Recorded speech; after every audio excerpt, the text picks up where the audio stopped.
So, when you hear the word dagger, what's the first thing that pops into your head?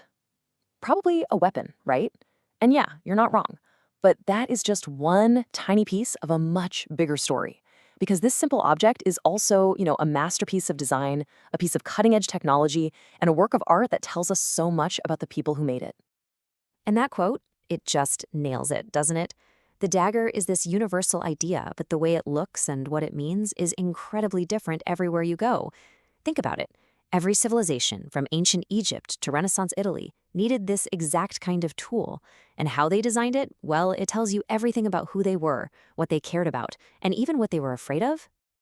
Okay, so this brings up a really common question, right? What's the actual difference between a knife and a dagger?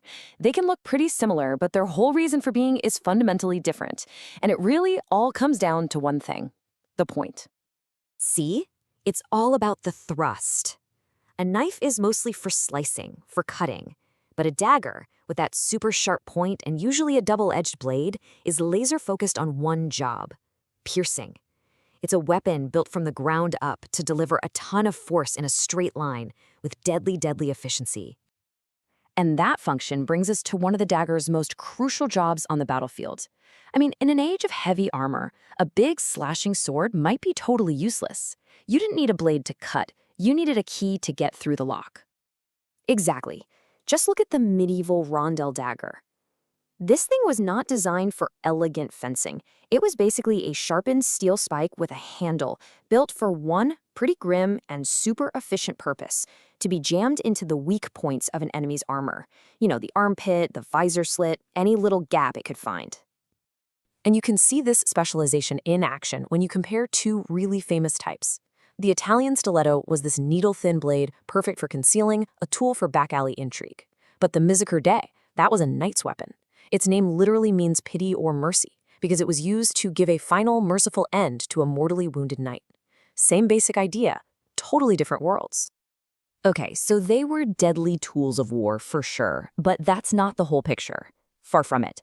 In a lot of cultures, the dagger you wore was like your business card, your family crest, and your bank statement all rolled into one.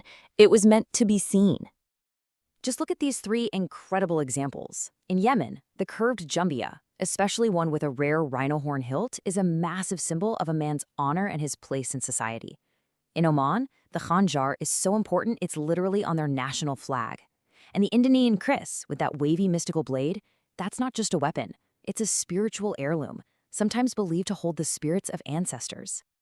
And we're not just talking about symbolic value here. This is real money. A top-tier antique jambia can sell at auction for over $100,000. I mean, can you believe that? This is an object where the materials and the artistry are shouting a message about its owner. All right, so let's step away from the $100,000 museum pieces for a second and talk about the average person. For most of history, the dagger was just an essential do-it-all tool. It was the original everyday carry. And man, the sheer variety of jobs these things had is just fascinating. A sailor needed a dirk to quickly cut a rope on a chaotic deck. A hunter in Germany had a Hirschfänger, a stag catcher, to finish the hunt. A traveler on a sketchy road would want a Spanish puñal for self-defense. Each one was perfectly suited to its job. And the Scottish ski and do is just the perfect example of this double life. You see, tucking this little utility knife into the top of your sock where everyone could see it was a sign of respect, a sign of peaceful intent. When you went into someone's house, you were showing you had nothing to hide. But, it was still there, ready for whatever you needed it for. So as we start to pull all these threads together, you really see this incredible legacy taking shape.